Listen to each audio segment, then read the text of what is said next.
រឿងសត្វតោនិងសត្វកណ្ដុរកាលពីព្រេងនាយមានសត្វតោដ៏ធំមួយក្បាលកំពុងតែដេកលក់យ៉ាងស្កប់ស្កល់នៅក្នុងព្រៃជ្រៅពេលនោះ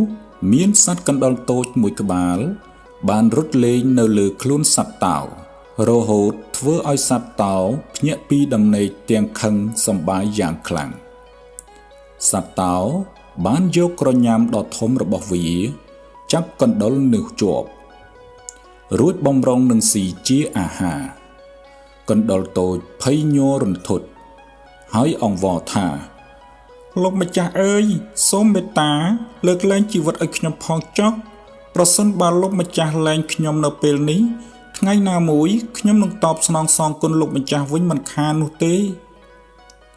សត្វតោឮបែបនេះក៏សើចចំអកថាសត្វតូចទាបដូចជាឯងតើមានសមត្ថភាពឯណាអាចមកជួយអញដែលជាស្ដេចមរឹកបានទៅប៉ុន្តែដោយក្តីសប្បុរសនឹកឃើញកណ្ដុរគួរឲ្យអាណិតសត្វតោក៏សម្រេចចិត្តលែងកណ្ដុរនោះទៅប៉ុន្មានថ្ងៃក្រោយមកសត្វតោនោះបានដើរទៅទាក់ជាប់សំណាញ់របស់ព្រានព្រៃវាក៏ស្រែកក្រហឹមពេញព្រៃដើម្បីរកជំនួយប៉ុន្តែគ្មានសត្វណាមកជួយឡើយស្រាប់តែកណ្ដុរតូចឮសំឡេងក្រហឹមស្គាល់ថាជាសត្វតោដែលមានគុណលើខ្លួនវាក៏ប្រញាប់រត់មកជួយភ្លាមកណ្ដុរបានប្រើធ្មេញដ៏មុតស្រួចរបស់វាក៏កេរខ្សែសំណាញ់រហូតដាច់អស់ធ្វើឲ្យសត្វតោអាចរួចខ្លួនចេញមកក្រៅបានសត្វតោមានការភ្ញាក់ផ្អើលនិងដឹងខ្លួនខុសរួចនិយាយថា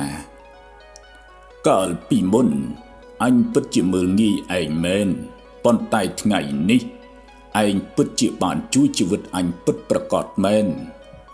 ចាប់ពីពេលនោះមកសត្វទាំងពីរបានក្លាយជាមិត្តល្អនឹងគ្នាជារៀងរហូតមកអត្ថន័យអប់រំនៃរឿងកុំមើលងាយអ្នកដទៃទោះបីគេមានឋានៈទាបឬតូចតាចជាងយើងក៏ដោយអំពើល្អ